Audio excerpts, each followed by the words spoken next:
नमस्ते, mustard seed leadership podcast में आपका स्वागत है।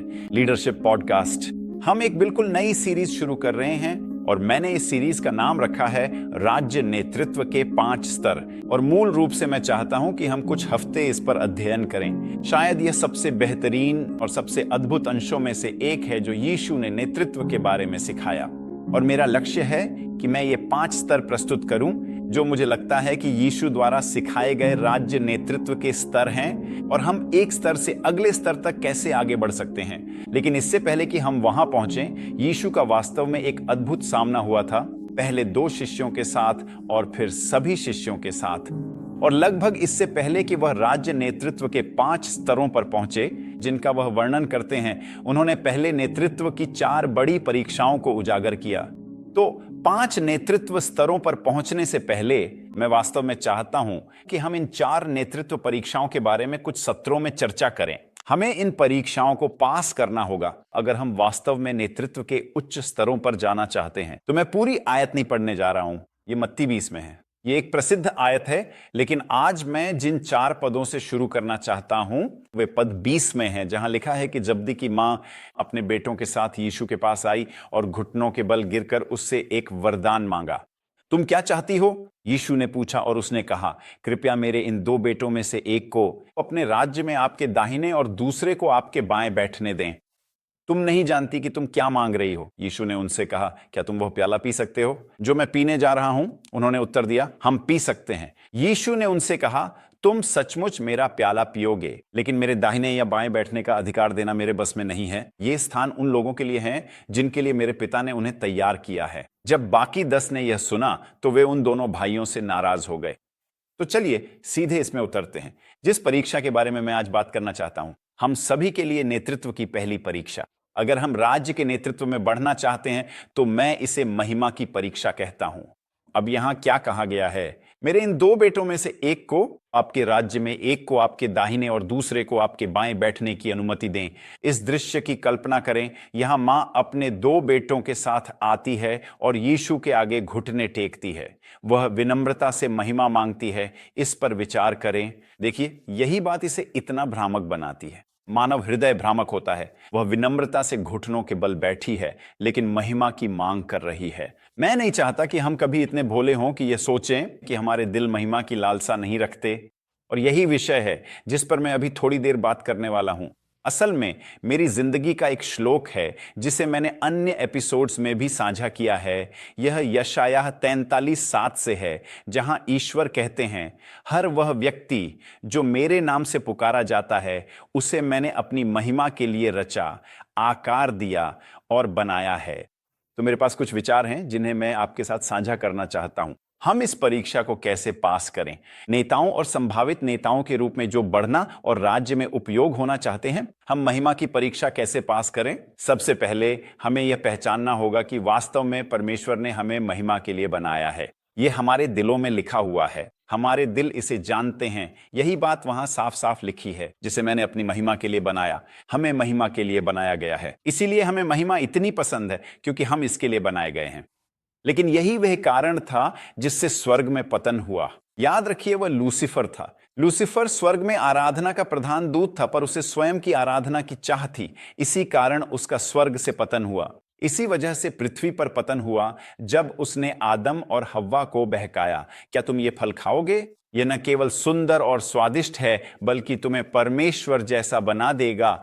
इसने आदम हव्वा में ईश्वर समान बनने की इच्छा जगा दी। महिमा एक खतरनाक चीज है, लेकिन हमारे दिल इसकी लालसा करते हैं क्योंकि हम इसके लिए बनाए गए हैं। दूसरी बात जिस पर वास्तव में विचार करना चाहिए वह यह है कि लिखा है, हमें उसकी महिमा के लिए बनाया गया है। यह जानना मेरे लिए बड़ी बात थी कि महिमा को दर्शाने और उसे अपनाने में क्या अंतर है। हम महिमा के लिए नहीं बल्कि उसकी महिमा के लिए बने हैं। यानी हम ईश्वर की महिमा दर्शाने हेतु बने थे। यह विलय नहीं है। महिमा को आत्मसात करने का अर्थ है उसे अपना समझना। हम मानते हैं कि वह महिमा हमारी है, इसीलिए महिमा इतनी खतरनाक होती है।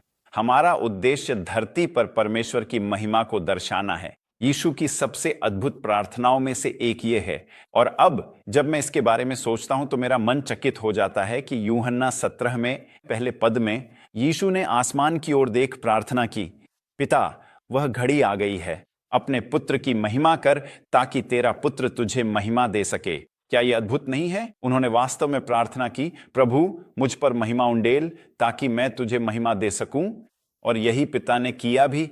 यहां एक और उदाहरण है, 2 पत्रस 1:17 में लिखा है, वह यीशु परमेश्वर पिता से आदर और महिमा प्राप्त की जब एक आवाज उसके पास आई महान महिमा से, यह कहते हुए, यह मेरा पुत्र है जिससे मैं प्रेम करता हूं, उससे मैं बहुत प्रसन्न हूं। तो यही परमेश्वर ने किया। परमेश्वर यीशु पर महिमा उंडेलना चाहते थे क्योंकि वह जानते थे कि यीशु वह महिमा उन्हें ही लौटाएंगे। और मुझे पूरा विश्वास है कि यही परमेश्वर की हमारे जीवन के लिए भी इच्छा है। परमेश्वर अपने पुत्रों को महिमा देना चाहते हैं, पुत्रियों को भी, अगर वे जाने कि महिमा परमेश्वर को कैसे लौटानी है।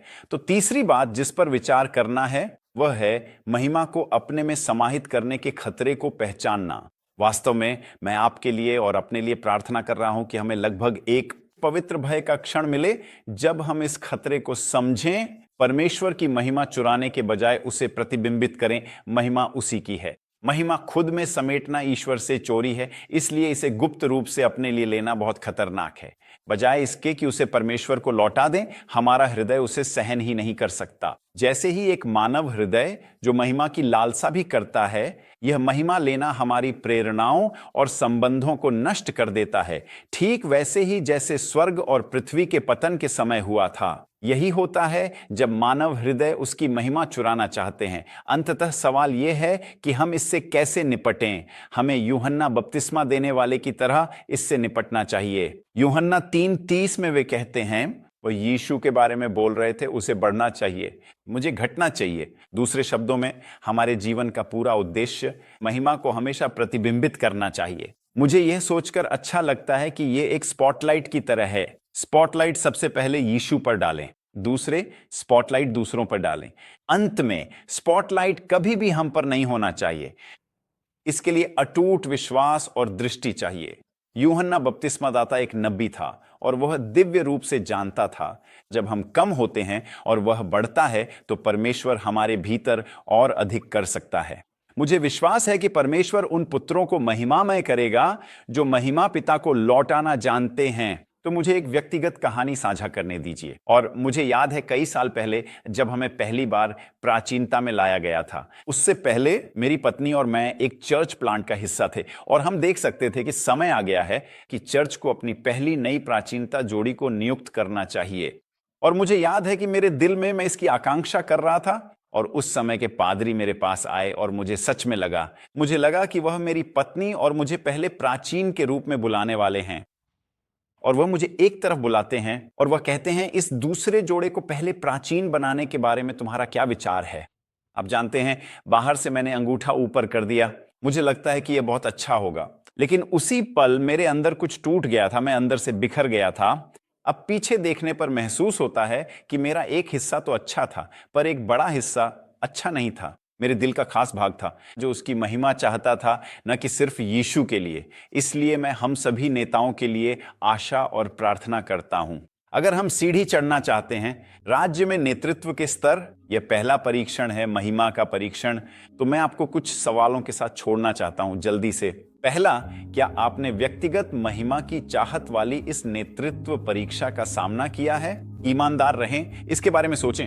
मुझे यकीन है कि हम सभी ने किया है। यह आपके लिए कैसा था? दूसरा, जब आप अपने निजी जीवन और नेतृत्व, तो आप महिमा को कितनी अच्छी तरह संभालते हैं? लोग सराहें तो क्या आप श्रेय प्रभु को देते हैं या खुद रखते हैं? क्या दूसरों को मिलते देख आप ईर्ष्या या बेचैनी महसूस करते हैं? अगर दूसरे लोगों को वह महिमा मिलती है जो आपको लगता था कि आपकी होनी चाहिए थी? और फिर तीसरा, आप क्या अलग कर सकते हैं ताकि आप इस नेतृत्व परीक्षा को पास कर सकें और नेतृत्व के अगले स्तर तक बढ़ सकें? नेतृत्व की पहली परीक्षा महिमा है।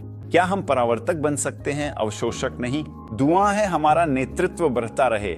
आशा है ये मददगार होगा। अगले हफ्ते दूसरी परीक्षा पर चर्चा करेंगे। तब तक के लिए विदा। भगवान भला करे।